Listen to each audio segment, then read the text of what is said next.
Therefore, when I begin Ali ibn Abi Talib's biography, I begin A, from his birth.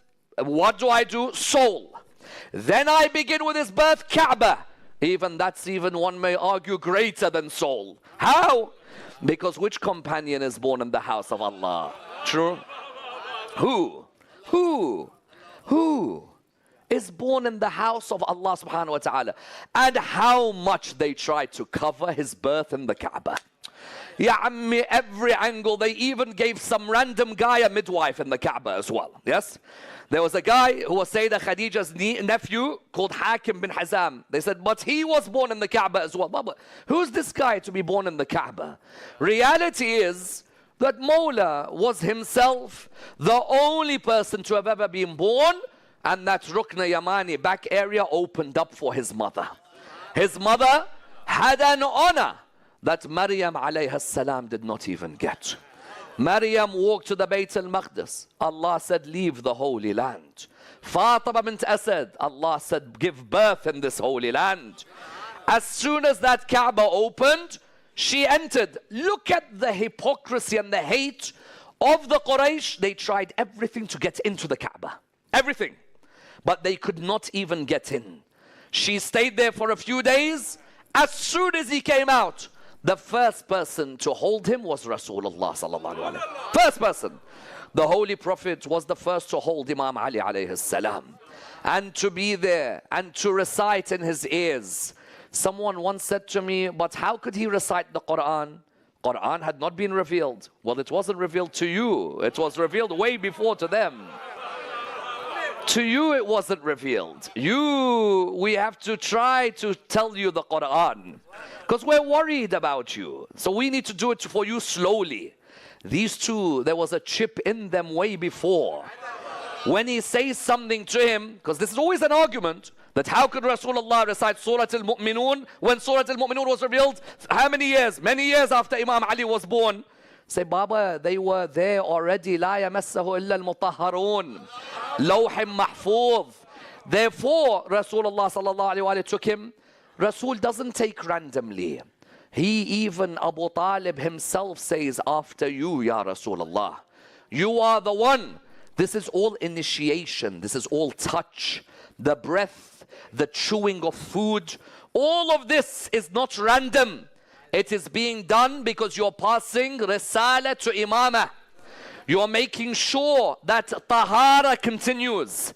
Ashhadu annaka kunta nuran. What do we say in ziyarah? Ashhadu annaka kunta nuran fil aslab shamikha wal arham al mutahara lam tunajjiska. Jahiliyyah doesn't touch him. Touched a few others, mind you. There's a few who are born in sujood of an idol. What can you do? As in, this guy is born in sujood of an idol. Let's give benefit of the doubt. He's a child. And then if you're born into that family, what can you do? Because the Arabs used to dedicate their children to the idols. So as soon as the child was born, they let the child sit near the idol. It was dedicated. How could I follow someone whose first eyes saw an idol, in contrast to the one whose eyes saw Muhammad sallallahu alayhi wa alayhi? How? And I will repeat this point which I said in a majlis before. Every prophet of Allah, his wasi was born on Tawheed.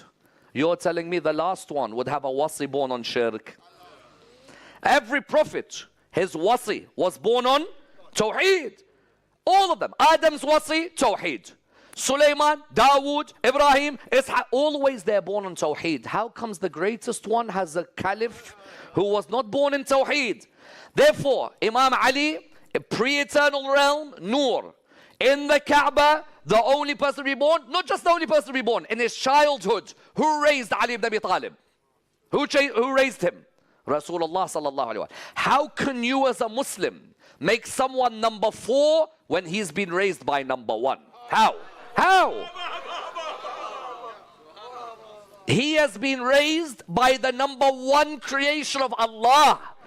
Where did your maths take you? Surely, your mathematics, it's simple. If he is being raised by number 1, then he should succeed number 1. Instead, you found what happened. There was a famine. Abu Talib was in a bit of difficulty. Rasulullah sallallahu alayhi and his uncle Abbas. Abbas said, I'll bring up Ja'far al-Tayyar. Rasulullah said, I'll raise Ali ibn Abi Talib. And he raised him. And he chewed his food. And those of you who of course have been following my series this month on Nahj al-Balagha will see when Imam Ali alayhi himself says that the Prophet used to press me to his chest. And he's the one who used to feed me. And I used to be the one who used to follow him when he would go to Ghar Hira for meditation. Like a young camel used to follow the footprints of its mother. I used to see the effulgence of light of revelation and smell the smell of prophethood. When Islam did not exist in any house, it only existed in his house and Khadija, and I was the third of all of those where it existed. Then he said, on that day, what happened? On that day he said, upon prophethood, upon revelation, he says as soon as he announced it, we heard the moan of shaitan. I said to him, Ya Rasulullah, what is that moan of shaitan? He said, shaitan has despaired that he would not be worshipped.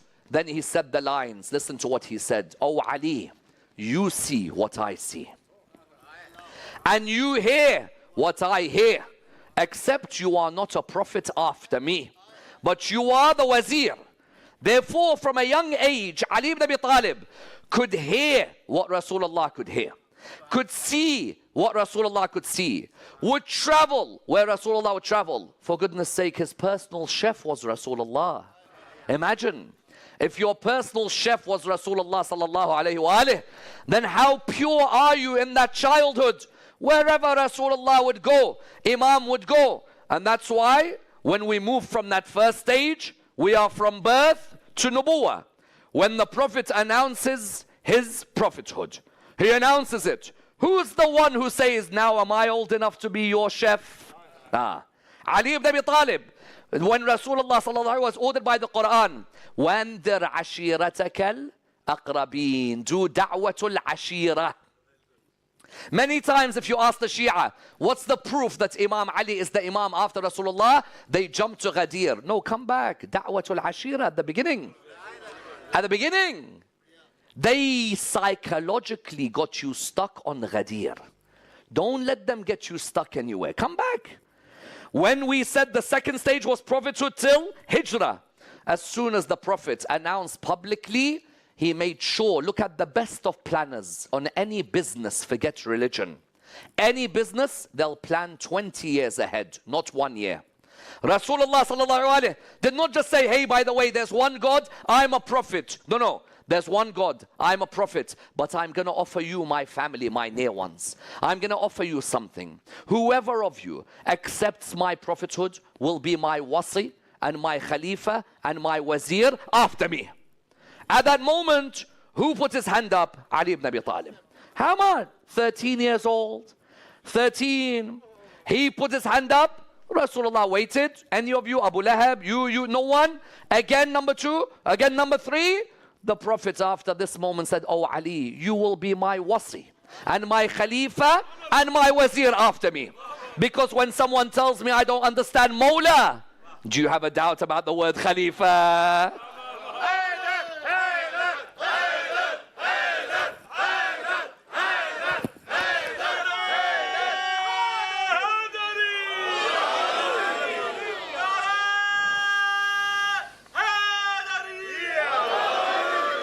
You have a problem with the word Mawla. Okay, leave the word Mawla. The word Khalifa is clear. Adam, inni ja'alun fil ardi Khalifa. Dawood, inna ja'alnaka Khalifatan. What else do you want? Khalifa, Khalifa. You are my Khalifa and my Wazir and my Wasi after me. And subhanallah, how they slowly deleted this sentence. Wallah, forget us. Don't delete it for yourself. For yourself. Allah has given hidayah. Wasi, Khalifa, Wazir after me. Ali ibn Abi Talib therefore was already planned to succeed Rasulullah sallallahu alayhi wa from the age of 13. Don't let anyone trap you and push you to Ghadir only. They'll play with words with you the whole day. Say, no, wait. When the Prophet invited his family, you admit that Ali is his first cousin. So what was Ali ibn Abi Talib doing there? They tried to twist it. Ali ibn Abi Talib was too young to understand. Too young. Al-Ma'mun, ironically, although la'na on him, but Ma'mun ironically defended Mawla on this area. When they said to Ma'mun that Ali ibn Abi Talib is too young, he said, then you have a problem with Nubuwah. He said to him, what do you mean? He said, well, that means that the Prophet could not decipher who's young enough and who's not. Whoa. Whoa. Imagine, sometimes even shaitan gives good answers. Yes? That means, if you're saying the Prophet, if you're saying Ali is too young, that means Rasulullah would waste his breath. Would Rasulullah not turn around and say, sorry, you're a bit young, you cannot become Khalifa? No. Rasulullah said, Anta wasi. أنت الخليفة أنت الوزير من بعدي. Number two, what Ma'mun then said was more interesting. Do you then believe Rasulullah receives wahi from Allah? That means it wasn't Rasul who appointed him, it was Allah who chose him.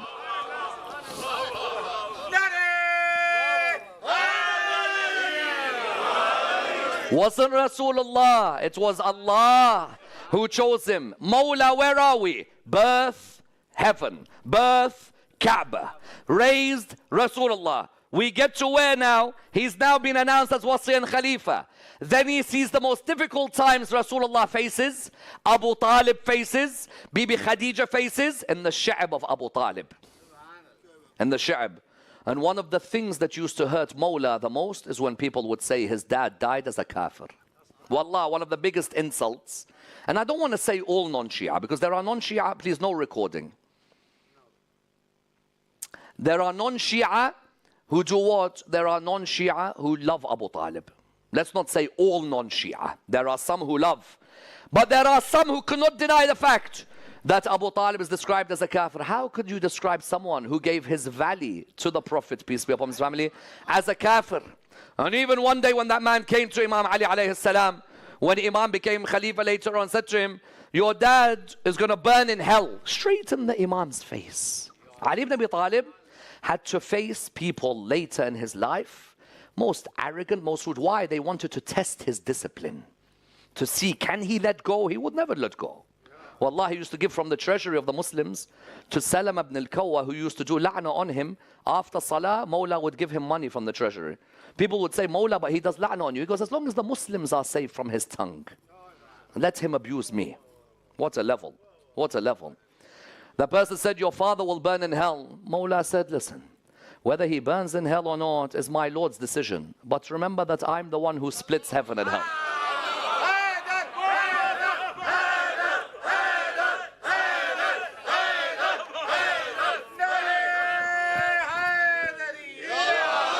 I'm the one who splits.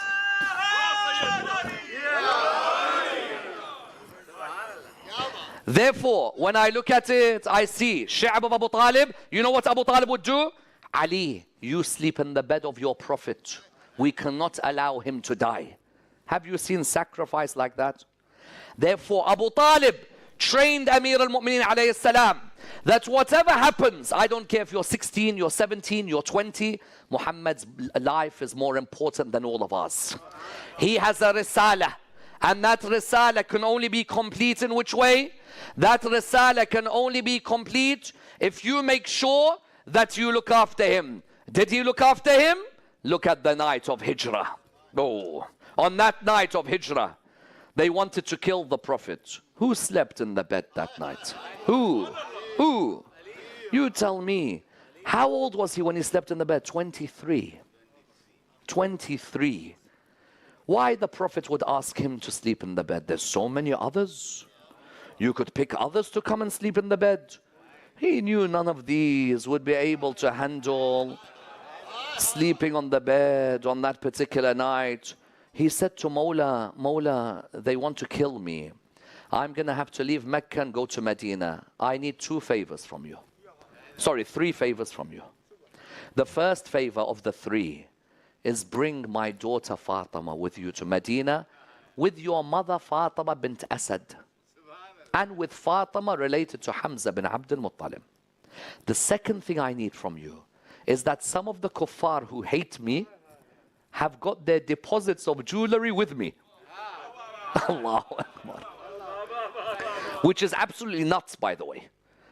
I hate you, but do you mind looking after my gold? Oh, really? And trust the Arab to be clever at this moment. Because you know after the night of Hijra what the Arab did? One of them goes to the other, listen, I've kept some deposit of jewelry with Muhammad, but he's gone to Medina. He's given it to Ali ibn Abi Talib. Let's go to Ali ibn Abi Talib and say that we've got a couple of necklaces.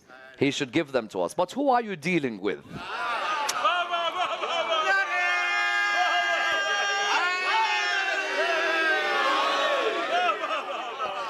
Your average Tom, Dick and Harry would fall for it, probably.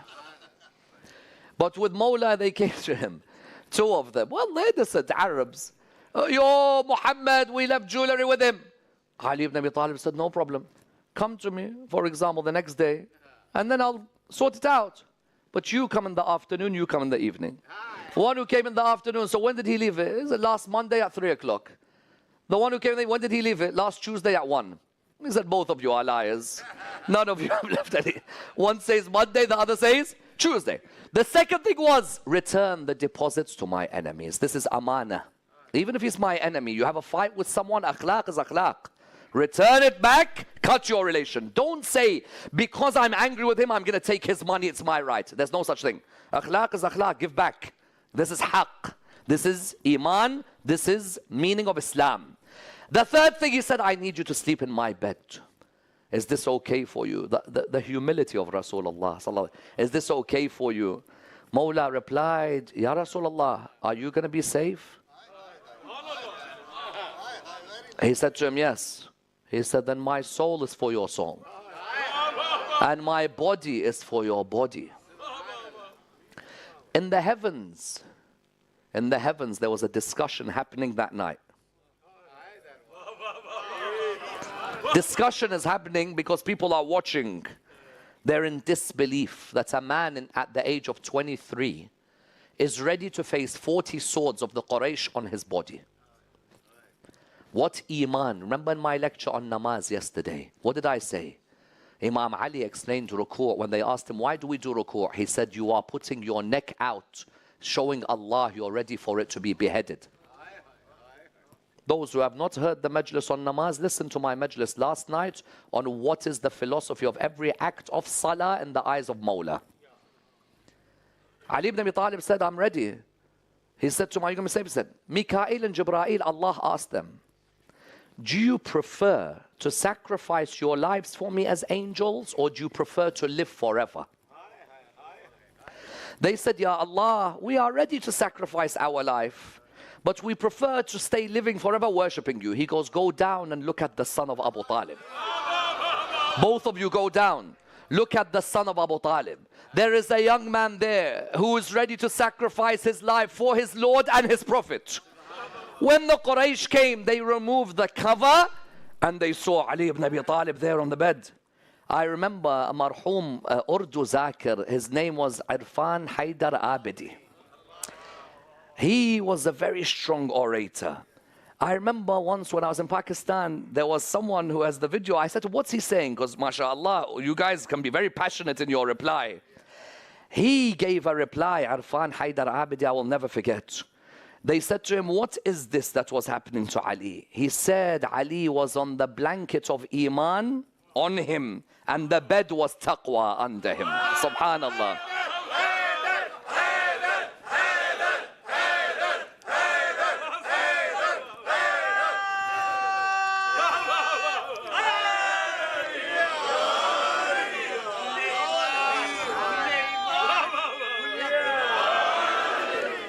Tonight we're going to break the Nara Haidari record in the UK. We haven't even finished the biography. We keep going.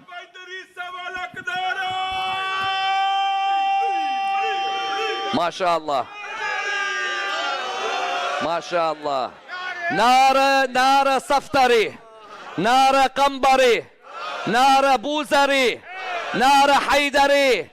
Muhammad wa Ali Muhammad salawat. Allahumma salli Muhammad wa Ali Muhammad. That night, there is something else not to forget. There's something else. Never did he feel scared the whole night. He doesn't need to be told by someone, listen, don't worry, we've got this. Because if you're full iman, then you're not going to get scared. True? You would be so ready. You don't need a man to tell you, don't grieve, Allah is with us. True? You don't even need that. You're just relaxed. You're chilling. You're in that bed. And as soon as they remove the blanket, he looked at all of them. Which one of you wants to take me on? Where? Come. Contrast that there's one man on that night who's saying, take me on. And there's another shivering saying, what's going on in here?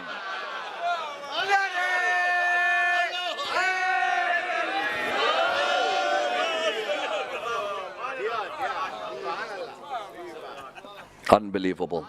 Unbelievable, the comparison. That night, Mawla. Now we are moving from stage 2. We're going to go to stage 3 shortly.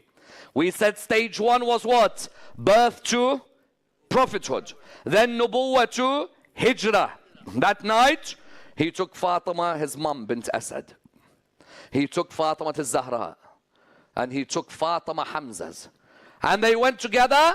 And he said, I have been told to order you, to go with you. And there's an order from the Prophet to go where? To go all the way to Medina.